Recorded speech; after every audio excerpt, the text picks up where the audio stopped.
Hey everyone, it is 12:31 in the afternoon on Monday the 29th of June 2026, and we are having the bestest day.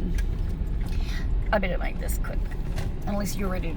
I'll come in, I'll be there in a minute, right? So we went to Pilates this morning, Reformer Pilates, and the class was fabulous. Oh, it was a different teacher, and I had, are you good to go in and then I'll just come in with you or after? Yeah? Different teacher, and she was fucking awesome, yeah? Like, she's got a class on again tomorrow and I've already signed up, right? Boy, was my bath yesterday absolutely fantastic. I started uploading photos and apparently fell asleep, right? Because when I woke up and my phone was under my pillow, I opened it up and you could smell jelly beans. Hey, what, baby? I had opened up onto YouTube, and Merv was like, I'm not sure if you actually got your video uploaded. And I was like, yeah, I did. I said it was the photos of the bath I was trying to upload that didn't get up there. This woman is freaking awesome, yeah. She's like, got these like prestige goats. Now, I don't fully understand a lot of it, but they get sent all over the world, right? In planes. She's telling us about it.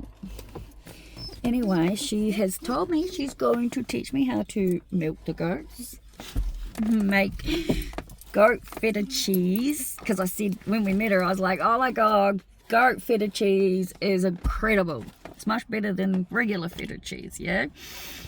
And she's going to teach me how to make soup and drive the tractors. She has so many tractors. And she's going to teach all of it to us. So we have taken a huge chunk of the stuff. So obviously, as you know, when we move the caravan, we have to make sure there's everything that actually moves around has to be stable. So we're doing it in lots, right? That way it'll make it incredibly easy on Thursday when we move the actual van. Now, I would love more than anything to know if the people we're currently at know we're leaving, yeah? We haven't told them yet, and I don't plan to tell them until Thursday. And the reason I say that, though, is because, as I've explained in the past, she scours Facebook Marketplace looking for people in situations like ours, because she's, you know, bought all these cabins and doing all this stuff, right, to make money. And obviously I'm not against people making money, of course not, yeah, but there's a right way and a wrong way to do things in life, and I can imagine that there are people out there, my sister, I imagine, will be one of them, and her partner, who just think to themselves, well, you're moving again, Liv. This has happened again, Liv. And this is, I'm struggling. I am actually really struggling internally at the moment because of what I could, like this, I feel like I'm being judged, right? From the outside looking in, I guess, because as I've said to Merv, we've discussed it, I said, I can see how it might look. But the thing that it all really truly does come down to is that I am very genuine. I care fucking so much, right? I care to a point where I overgive, and I'm usually fucking burnt in the process, right? But the simple fact of the matter is the majority of society's norms are completely and utterly fucked up. Yeah? If you choose to truly, really dive deep into how we're all meant to live, you'd understand what it is I'm talking about.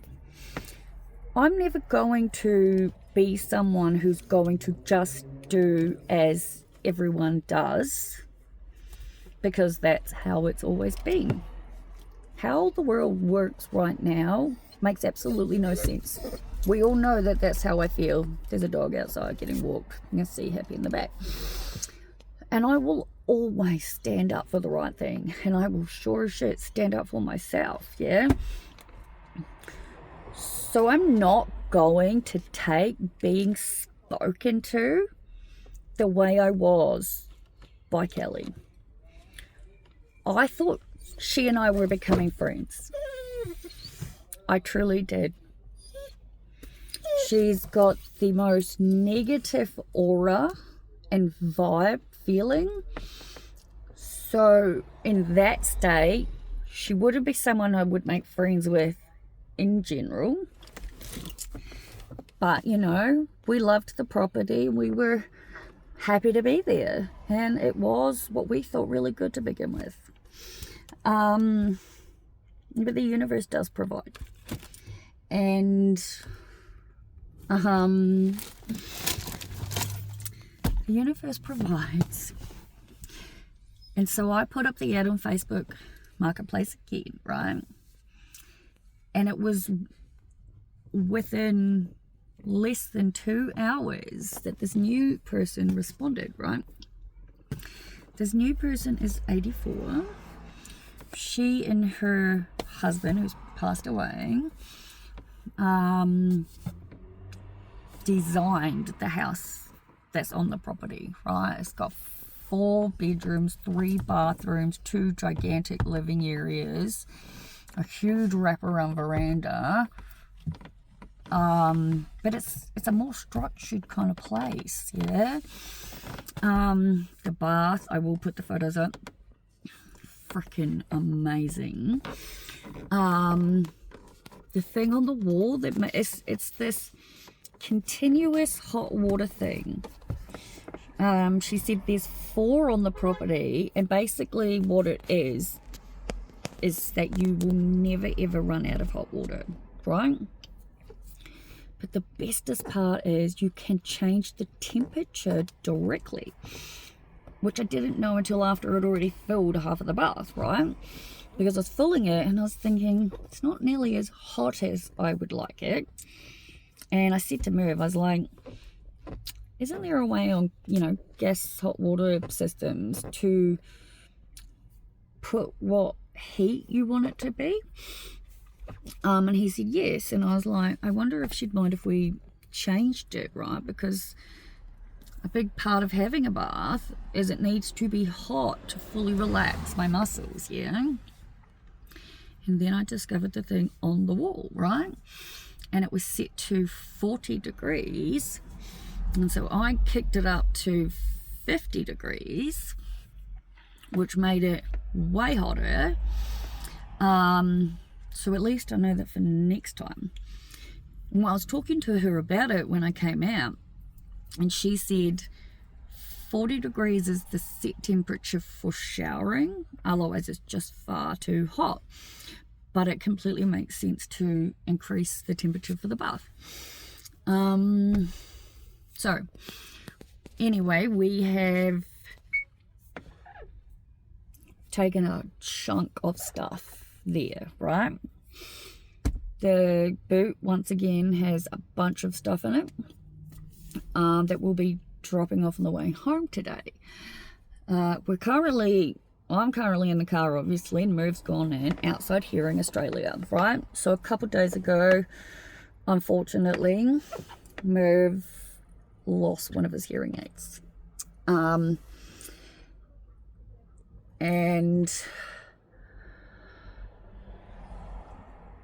there's like 5 tiers of hearing aids, right? And for people who are eligible, they get government assistance, yeah? So the first option is completely free. Doesn't cost you anything out of pocket. And he tested that one first.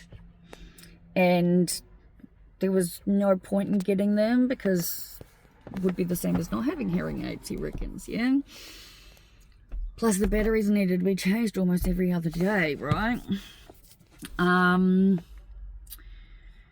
so he went to the third option, which was the most popular, most, like, based on everything, value, what it did, how it worked. It was by far the better option to go with, right? But it is also like $4,000 out of pocket that he pays off every month.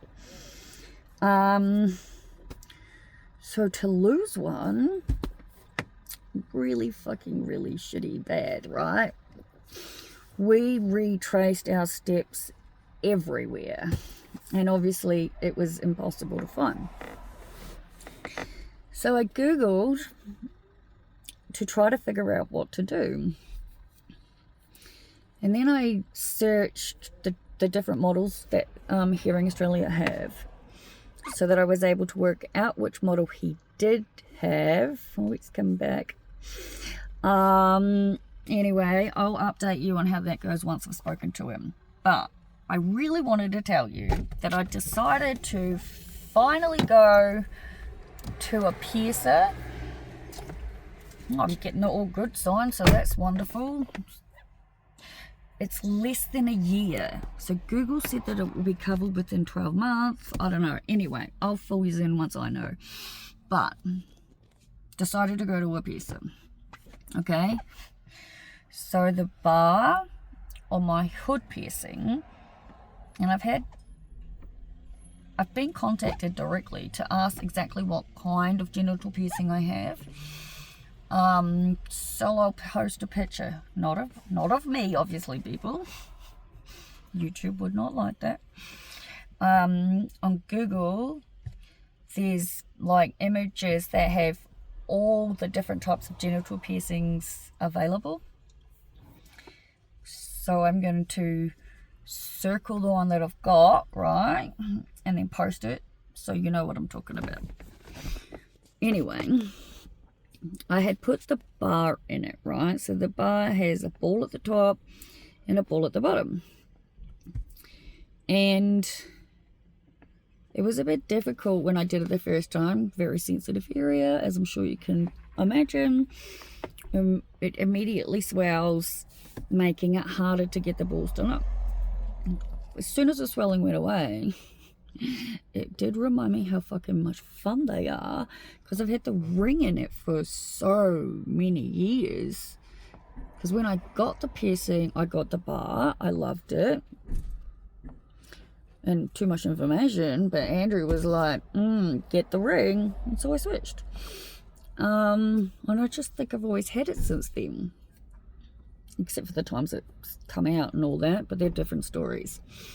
Anyway, to the present point, once I was able to have it moving, I double checked that the ball was tight enough, and I definitely thought it was, right? And then 2 days ago, I was using the toilet and it fell out into my hand, thankfully. Would have been really bad if it had fallen out using the toilet in the caravan, believe you me. And I couldn't get the ball back in, right? So I left the bar in because I needed something, and had planned to put the ball in when I was in the bathroom having the bath yesterday.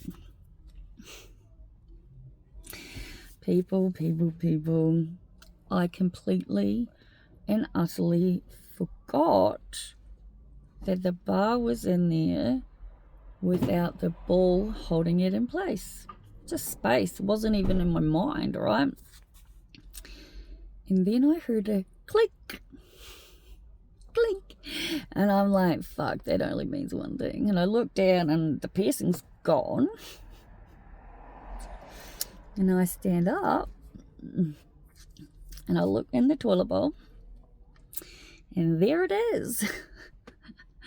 Sort of like floating on a piece of toilet. Keeping in mind, I've peed. Obviously not flushed the toilet. So I had to pick up my piercing out of my pee. Oh, it cracks me up. It really does. And clean it off. And I just decided I'm not even going to try to put any of the jewellery in that I'd brought with me, because all I wanted to do was just get in the bath and read, right? And I'm reading like a proper book, you know? And so that's what I did. And so I brought it all with me today. Merv and I had discussed this morning because we need to do laundry. And he was like, I'm going to drop you off and then do the laundry and get the gas bottles filled up, and then that way you have your own privacy, because I need to lie down on the bed with the mirror to do all of this. And once I walked out of getting my blood test done, which we had to go straight to after Pilates. Isn't my baby cute, right? I got in the car and I said to Merv, I'm calling a piercer, yeah? So I just Googled piercers in Bendigo. First one didn't answer, second one did. She said it'll be $5 to $10 tops to put the jewellery back in. $5 if they don't need to use their instruments, $10 if they do, right? Merv's walking out with a smile on his face, so that's got to be a good thing. So she put it all back in. Fantastic. And I said to her, I've had the industrial done twice, right? I said, but I lost the jewellery, and so I only had a bit in there, yeah? I said to her, if the hole is open, can I just buy a piece of jewellery, the bar, and can you put it in? And she's like, yeah. She goes, do you want me to check if it's open? And I said, yes, please. And so she did. And she goes, it is open. Look, people. And it's back. You know how much all of this cost me in total? $20. $20. It's fantastic. I'm going to go now because I really want to hear what happened with Merv. And then we're going to go to the pools. But I will update you with the whole hearing aid thing. Cheers for watching. Bye.